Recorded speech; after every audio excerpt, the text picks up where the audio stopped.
Welcome to Donmar TV News Channel. Bago matapos ang kanyang termino, si Pangulong Roque na maitatama na ang batas hinggil sa mas epektibong tugon sa mga sakuna sa bansa. Sa kanyang Talk to the People kagabi, muling pinuna ng punong ekutibo yung mandato sa konstitusyon na kailangan muna ng post-disaster assessment bago ang malakihang tugon ng pamahalaan sa mga kalamidad tulad ng pamamahagi ng cash assistance. Naisa na niyang mas mabilis na matugunan ang pangangailangan ng mga nasalanta ng nagdaang budget, ngunit ito ang hadlang. Dahil dito, inatasan na rin ng Pangulo si Senator Bongo na tutukan ang pagsasaayos ng naturang batas, lalo pat matagal-tagal pa naman ang kanyang paglisa sa Senado. Samantala, nagbahagi rin ng update si ND Executive Director Ricardo Halad ukol sa Odette Responde ng gobyerno. Ito ang summary ng family food packs na naibigay na ng PSWD sa iba't ibang rehiyon. Ito ang summary of relief goods in kilograms na napadala na ng NDRRMC sa gamit ang iba't ibang means of transportation. A total of 6,472,360 kilograms of relief goods. And ang contribution po niya ng Office of Civil Defense ay nagkakahalaga ng 122 million. Ngayon, noon pong sinabi nga nung mga petitioner na parang si BBM daw, hindi daw nag-resign noong 1986. Tapos eka ni Guanzon, ano relevance? Kasi may personal knowledge nga siya. Kasi nga si Guanzon daw ay in-appoint na officer in charge, OIC, na mayor ng Cadiz City. Sa Negros yata yun. Bacolod, mga ganun. Tapos, dininay ni BBM. Okay, next.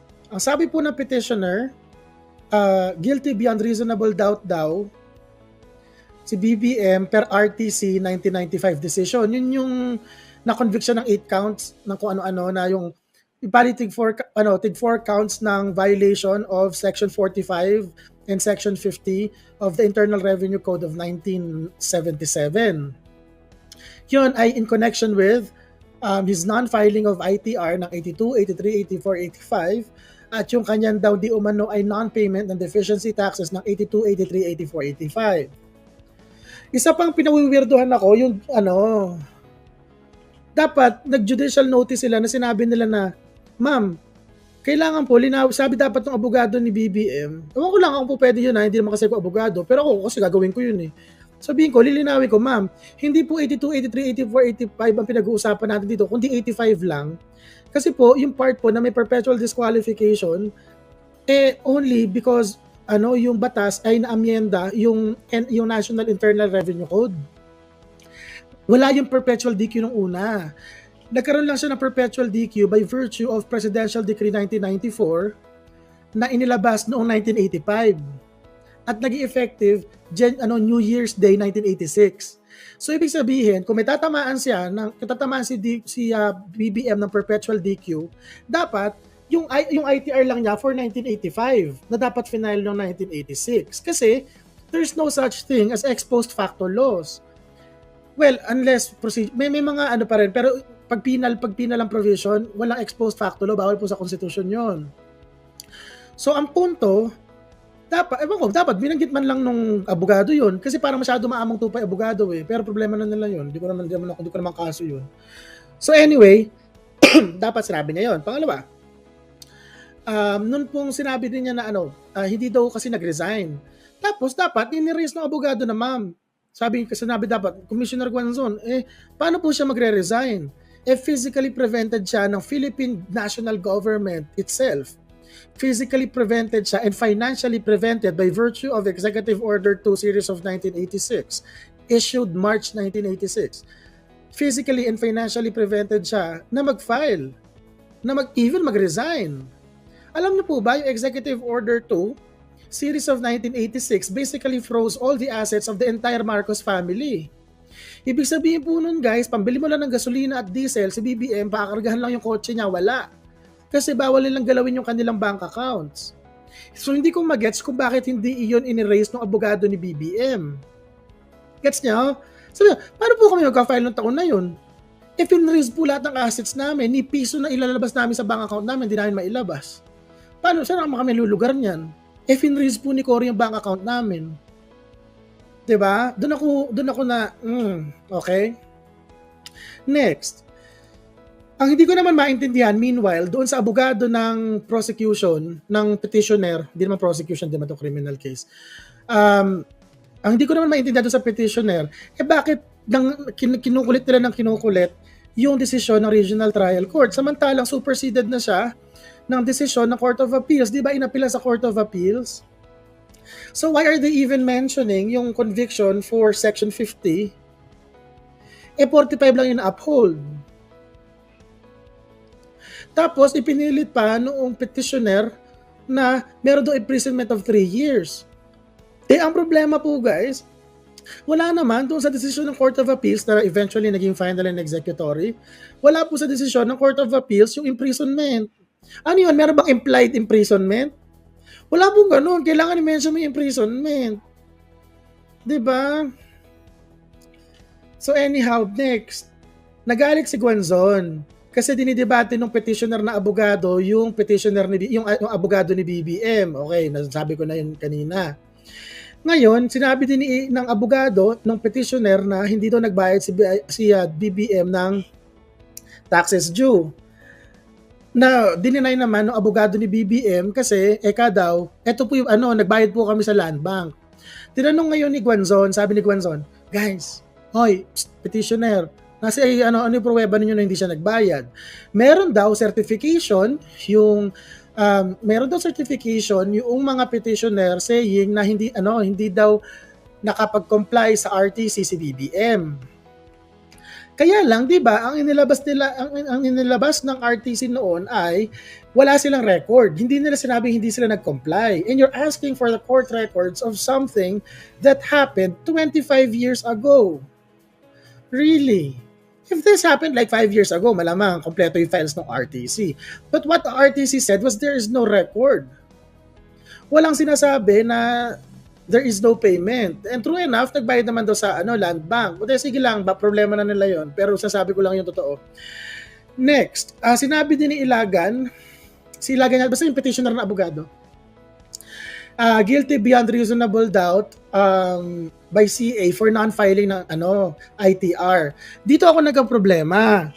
Kasi if I remember correctly, may isang kaso about BBM being the executor ng estate ni nasirang McCoy. No. Tapos inaatake yung fitness ni BBM na maging executor on the grounds na moral turpitude siya on the basis of his tax issue, yung tax payment. Tapos sinabi mismo ni ng Supreme Court, hindi yun moral turpitude kahit pa madali siya niya sa non-file ng ITR. Hindi yan moral turpitude kasi guys, ang non-filing ng ITR ay malum prohibitum lang, hindi malum inse. Sa mga krimen po, dalawa po yung basic na category niyan. Malum prohibitum, malum inse. Pag sinabi pong malum inse, something that is evil in itself. Halimbawa, pag nanaksa ka ng kapitbahay mo at dumugo-dugo siya, kasi hodang may batas o wala, masama yun. Gets? Pero kung pinag-uusapan lang halimbawa, magsabit ka ng biodata, o halimbawa, magsabit ka ng papel, hindi po evil in itself, hindi ka nagsabit ng papel. It is just illegal because the law says so, but not because it's inherently bad. Gets nyo? Hindi po evil, hindi ka magpasa ng papel. Yung manaksa ka ng tao, yung magnakaw ka, yung sunugin mo yung bahay ng kapitbahay mo, ayun, masama talaga yon.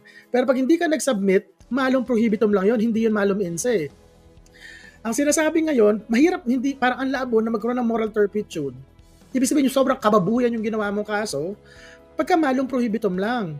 And non-filing of ITR is merely mala prohibita, malum prohibitum lang. Gets? Alright, so dead ma. Next. Ngayon, punta tayo doon sa sabi ni Ilagan, no? So, ang stipulation so far nung Ilagan camp, nung petitioner camp ay isa lang. That he was guilty beyond reasonable doubt by final conviction for non-filing of ITR. Doon pa lang medyo gumagano na ako, tumataas na ako yung kilay ko kasi sabi ko, ayun lang. Gets nyo? Parang yun lang. Okay. Ngayon, yung BBM camp, inamin na meron yung Court of Appeals decision na kino-convict siya sa hindi pagpa-file ng ITR, pero fine lang, multa lang. Binayaran na rin yung multa at yung desisyon ay walang kasama na statement na nagsasabi na may perpetual absolute disqualification or kahit anong disqualification of any sort. You can check this sa bandang 2 hours 18 minutes ng live. Actually, medyo sinimerte lang. Feeling ko medyo sinimerte lang bagya sila BBM kasi mahina rin abogado. At least basta sa aking appreciation. I mean, maraming hindi ginawa yung abogado ni BBM pero mas maraming hindi ginawa yung abogado ng kabila. So medyo, okay. Alright. Next. So sabi ng petitioner, nagsinungaling daw si BBM sa COC, perpetual disqualification. Sabi ng petitioner, hindi raw nagbayad, dininay naman ng abogado ni BBM. Sabi, nagbayad po kami sa BIR via Land Bank. Kasi di ba nga, pagka, karaniwan dyan, pagka bank account ng gobyerno, ibabayaran mo sa Land Bank ka nagbabayad kasi government bank yun. Tapos, sabi ang tinanong sa Ilagan nga, yung proof nyo na hindi nagbayad si BBM. Kasi daw, meron daw RTC RTC certification saying na walang compliance dun sa pagbabayad. Tapos eto na, it gets weirder. Alam nyo kung bakit? Kasi alam nyo yung kasabihan na yung binabalibag mo lahat, binabalibag mo lahat sa kalaban mo, including the kitchen sink. Ang appreciation ko sa pagkakarinig ko kanina doon sa ginagawa ng abogado ng mga petitioner, guys, hindi lang kitchen sink, pati yung Poso Negro binabalibag na kay BBM. Kasi dumating siya sa punto na first, ito yung ginagawa ng petitioner, guys. First, sabi niya, si BBM daw ay naging parang chairman daw ng PhilComSat. Parang GOCC yun na nag-handle ng satellite ng gobyerno. Kasi literal na satellite, yung rocket, ikot sa mundo, satellite, ganon. Anyway, so meron daw siyang ibang income sources. Tapos, si Guanzon, taas kilay. Sabi, ano relevance niyan sa pinag-uusapan natin? Ganon sabi ni Guanzon. Tapos sabi niya, sabi ni petitioner lawyer, PhilComSat daw, Kembot, parang filing daw din dapat ng ITR kasi kumikita rin daw si BBM doon. Which I find weird. Why? Kailan naging tax court ang COMELEC?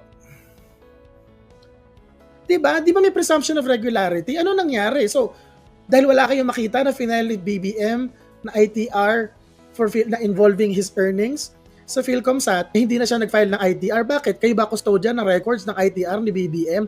Hindi ko naiintindihan.